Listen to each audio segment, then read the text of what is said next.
the abracadabra, I think, is lovely because I just assumed it was a made up word for magicians. So you know that it means that, and to know that it means, because I wrote it down, with my word I create, or with my word I influence.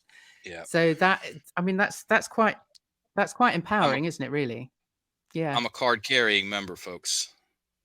I had this Ah, brilliant. specifically made. I have a jeweler, and yeah, Yeah.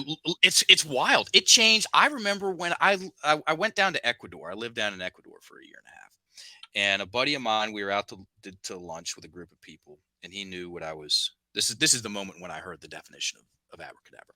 Changed my life. And I've been talking about it relentlessly for the past 10 years. Um, he goes, "Hey, Mark, you know what abracadabra means?" And I'm like, yeah, magic. And he goes, "Nah, man, it's way cooler than that."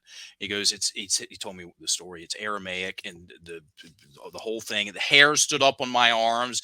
I put my fork down, went over there and talked, and I said, "Tell me everything about that." And I went and looked it up, and surprise, surprise, he's right. And yeah, and it also that conversation can continue, as in spells. The definition of a spell, Webster's definition, not mine. The definition of a spell is a word or a combination of words of great influence. That's it. So, no one will ever really love me is a combination of words that will very likely greatly influence someone. So, by definition, it's a spell. And there's two sides to that coin.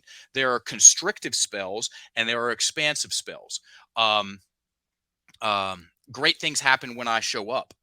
That's a combination of words that expands things in my mind, helps me, yeah, right? Huh. Creates better feels, unlocks my breathing, and helps me move forward in the ways that I want to. Um, you can't trust anyone these days. That's a combination of words, greatly influences. There's a lot of great people out there. Also a combination. So that's I find that to be a very interesting way to think about it.